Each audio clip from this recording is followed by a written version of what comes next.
A gente segue falando sobre esse assunto, assédio moral, aqui no Jornal da Manhã, agora com a presença da juíza do trabalho, doutora Silvia Isabelle do Vale. Bom dia, doutora, tudo bem? Bom dia, doutora. Seja bem-vinda ao Jornal da Manhã mais muito uma obrigada, vez. Silvana e Ricardo. É impressionante que nos tempos de hoje, quando se fala tanto em respeito às liberdades individuais, até no ambiente de trabalho, a gente tem que noticiar casos como esse, né, doutora? A senhora ainda se choca com isso?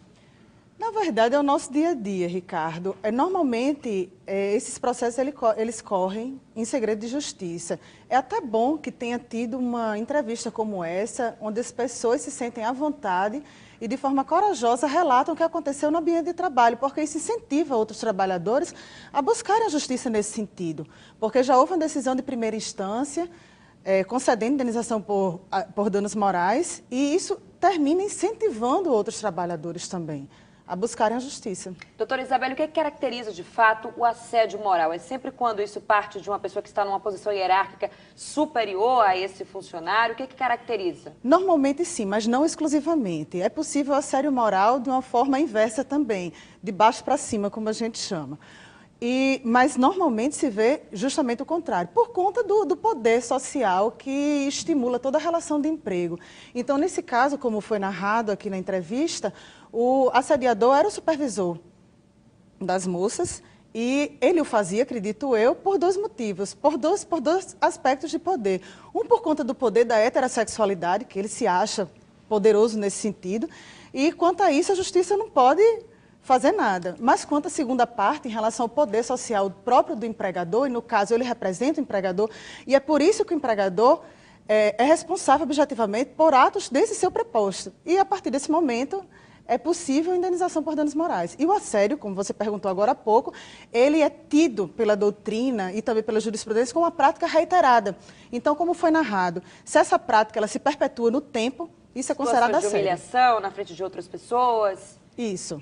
Exatamente. Mas aquilo que, em princípio, pode parecer uma brincadeira, né, sem muita repercussão ou sem muita maldade, digamos assim, pode sim, para efeito de lei, ser considerado aí uma situação de assédio moral. Quer dizer, sim. O que pode parecer uma brincadeira nem sempre é. Não, nem sempre, até porque a gente vive numa sociedade muito irreverente.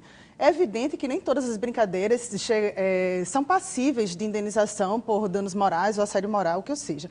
Mas, quando a pessoa se sente constrangida e a outra pessoa que está brincando sabe exatamente disso. Porque um tipo de brincadeira a respeito da sua sexualidade é um tipo de brincadeira normalmente ofensiva. Quando você vai brincar e a pessoa não se sente constrangida, e isso na conversa fica claro, acredito eu, não tem nenhum problema. A gente está ao vivo agora com a nossa repórter Adriana Oliveira, que vai participar com a gente dessa discussão. Adriana, com você.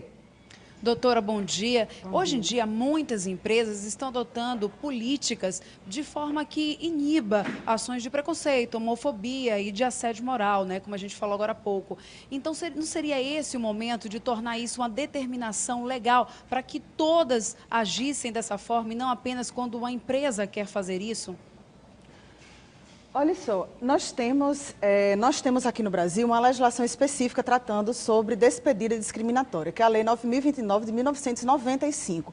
Pouca gente sabe disso, mas se um trabalhador ele for despedido por qualquer motivo discriminatório, e esse que foi narrado agora há pouco é um dos. Exatamente. E aquele rol que está previsto na lei não é taxativo, ou seja, além dos que estão previstos na lei, outros podem ser enquadrados como tais, como atos discriminatórios.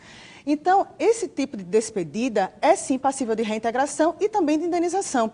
Agora, por exemplo, prevenir essa prática dentro da empresa é muito mais complicado, sobretudo porque a gente não tem aqui no Brasil até hoje uma legislação específica para proteger o empregado contra despedidas sem qualquer motivo. Então, teoricamente, o empregador pode chegar na empresa e dizer: você está despedido sem qualquer motivo.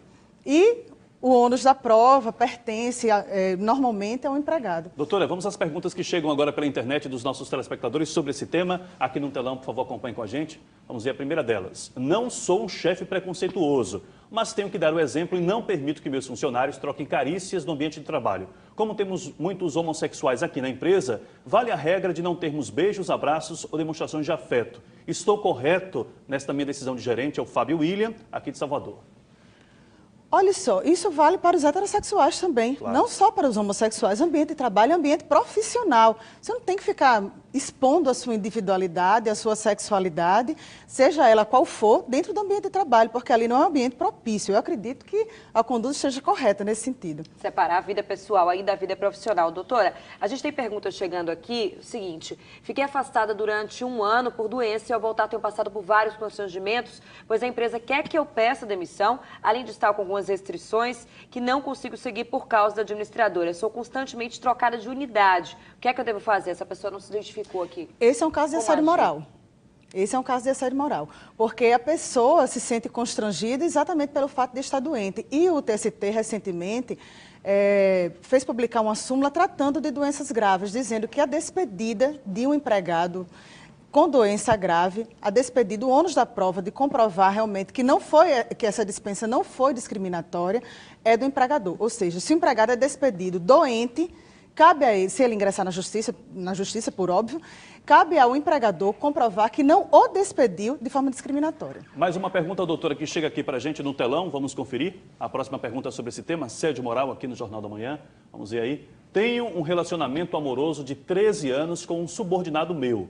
Sei que falam de nós pelas costas aqui na empresa, mas nunca tiveram coragem de fazer brincadeiras pela frente. Como devo proceder nesse caso, já que todos sabem desse meu relacionamento sem parecer autoritário? Ou seja, ele está com receio de parecer autoritário e subordinado. É o Bernardo, aqui de Salvador, doutora. Olha só, eu acho que a conduta, como você conduz realmente o seu ambiente de trabalho, influencia bastante na reação alheia. Então, se ele tem uma conduta profissional, isso eu acho que não vai acarretar nenhum problema no ambiente de trabalho, que é o que me parece, né? Doutora Isabelle, obrigada por participar com a gente aqui dessa discussão. Obrigada também à repórter Adriana Oliveira, que participou aqui falando sobre esse assunto, o assédio moral. Obrigado, doutora. Obrigado, Muito Adriana. obrigada, Tenha um bom bom dia, dia. viu? Bom dia.